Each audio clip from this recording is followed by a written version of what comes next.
Dr. Rich Horsley here is the department head at the Plant Sciences at NDSU. He's a barley breeder and a coordinator of the Malting Barley Improvement Program. He's also the current chair of the subcommittee for barley registration for the Crop Science Society of America. Rich received his BS in agronomy from the University of Minnesota and his MS and PhD from NDSU. Some of his current research efforts include the determination of the genetic base of malt quality to differentiate DNA fingerprints for breeders. If you're looking to see what new varieties are available for barley, you're at the wrong stop. You know, barley's one of those crops where things do change rather slow. But I think in the next few years, and I'll talk a little bit about that as later in my talk, I think we're going to be seeing some changes in the industry. Traditionally, the way we're going to do the stop today, we're going to do the 6 roads. I'll talk a little bit about the 6 road varieties, and then we'll slide on down to the 2 roads. But traditionally, North Dakota has been a 6 road barley producing state. If you go back just about, before Conlon came out, so before 2000, 90%, 95% of the barley in North Dakota was all 6 road. And that's what the malting and brewing industry wanted. They used a lot of 6 road. They relied on the 6 road to provide the enzymes, the alpha amylase, diastatic power, the enzymes they needed in their beer. In a typical American beer, it's not 100% barley malt. There's usually barley malt still the predominant grain in the beer, but there's some corn or rice used in that beer, and the corn and rice doesn't have any enzymes.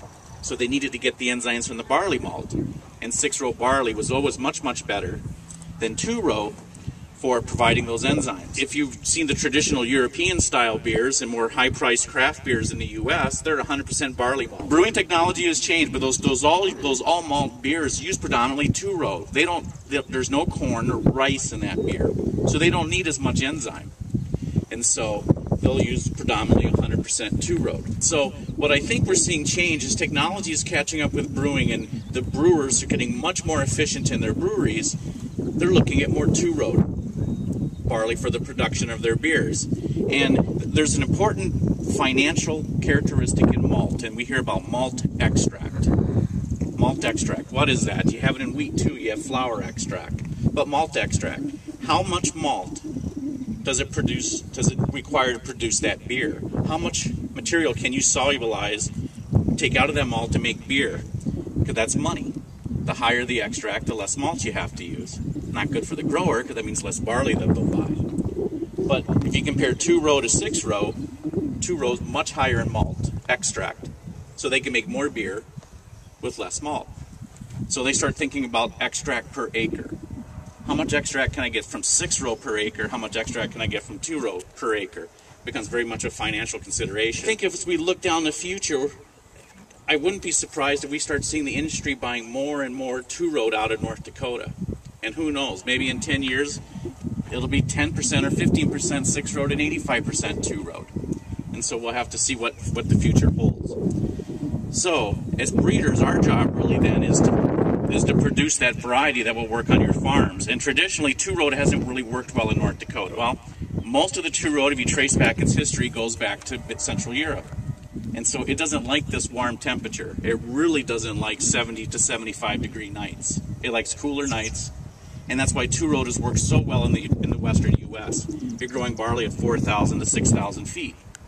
Maybe it gets 85, 90 degrees during the day, but it's going to cool down to 50 to 55 degrees at night. The barley really, really likes that. So what they found through research going back to the 1900s, the barley that worked in this part of the U.S.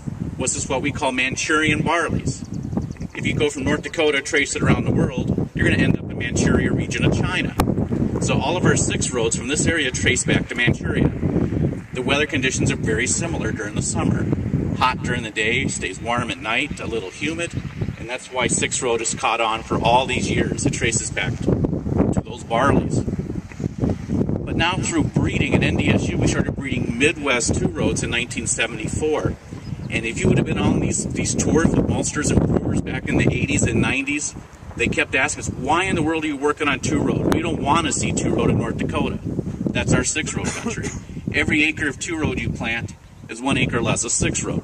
It turned out to be the right decision going back all that time, because when we move down to the 2-rows, you're going to see some varieties from North Dakota developed by Jerry Frankwick, that are very well adapted to North Dakota, and I think they're going to be the future from what our other barleys will build from. So that's a little bit what I think is coming up in the industry the next few years. So what's new in varieties? Not much new in the varieties is 6-road, but I tell all growers, when you get the question, what should I grow? Whatever the buyer's buying. Over 90% of our barley now is contracted in North Dakota for malt. Grow what they're buying. So the last couple of years, or the last few years, Lacey and Tradition really have been the varieties that the industry has wanted. And Lacey's been predominantly going to Miller Coors, and Tradition's been going to Anheuser-Busch. Now, if you go back before 2000, both of these companies were using the same varieties, but the brewing processes, again, are slightly different for both companies, and the varieties are a little bit different when it comes to brewing in the brew house. Agronomically, they're very similar, Tradition and Lacey. They yield about the same, protein levels are about the same, and about the same plump kernels. So agronomically, not a lot of difference between Tradition and Lacey. Tradition might be a little bit stronger at maturity at harvest. There's a couple new varieties that are coming out, or have come out the last few years: Celebration, Quest, and Innovation. So the Celebration and the Innovation are both from the Bush Ag Barley Breeding Program. Celebration has a higher yield potential than Tradition. Its plumps is about the same as Tradition. The thing we caution growers with Celebration is that it's a little bit higher in grain protein. In most of your cereals, you want high protein. That's what you want. Barley's just the opposite. You want low protein. Low protein causes problems in the malt house and the brew house. One problem we can all see: hazy beer. Nobody wants a hazy beer. So Celebration a little bit higher in grain protein, and so if you're going to be growing this variety, you may want to manage your nitrogen pretty tightly. Quest is from the University of Minnesota. It's the first variety that was released with some fusarium resistance, about 30-35% lower DON accumulation than Robust. Yield-wise, about equal to Tradition. Plumps and protein about equal to Tradition. It's a newer variety. It's on the American Malting Barley Improvements list of recommended varieties, but we really have to see how much of this variety can the industry use in brewing its beer. Brewing beer is really a recipe. That brewer knows exactly what percentage of Tradition, Celebration, and Quest is in their beer. It's not a mixture. When a barley is sold, they know what variety is sold, and they bin it completely separate. They don't mix the varieties at the elevator. In fact, if they got enough space, they'll segregate by protein. So Quest will have to see what the innovation, or what the industry does. And Innovation is a newer variety from Bush. I think of agronomically, it's probably the best named 6-row out here. Good straw, good plumps, protein about equal to Tradition. Malt quality-wise, it looks well. We just again have to see how the industry can use, how much of this variety can they use in brewing their beer.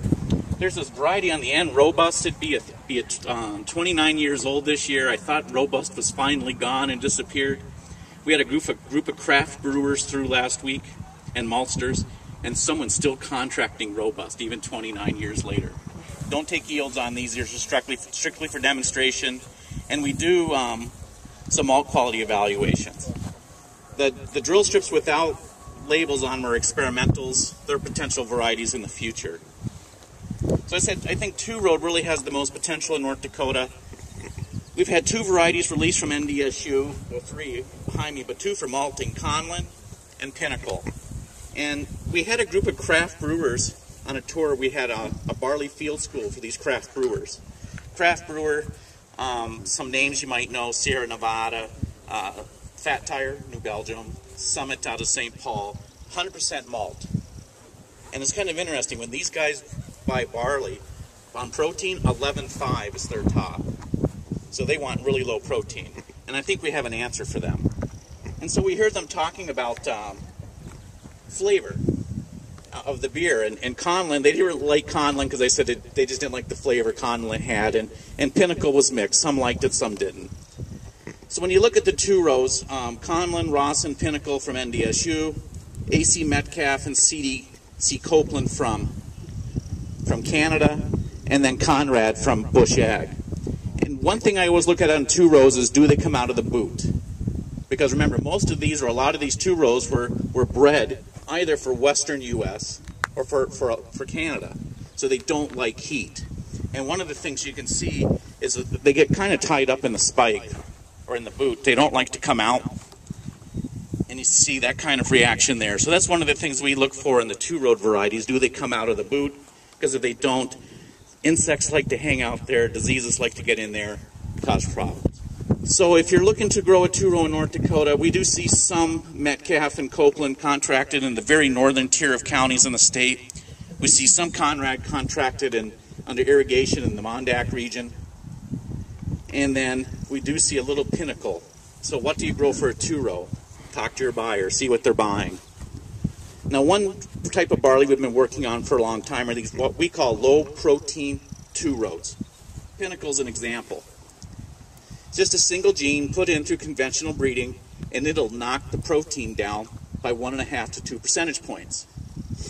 So if your tradition is going 14% protein, we'll see Pinnacle somewhere down around 12 or 12.5. If you're in western North Dakota and your tradition is going 15% protein, we'll still see Conlin, or Pinnacle, down at 13%.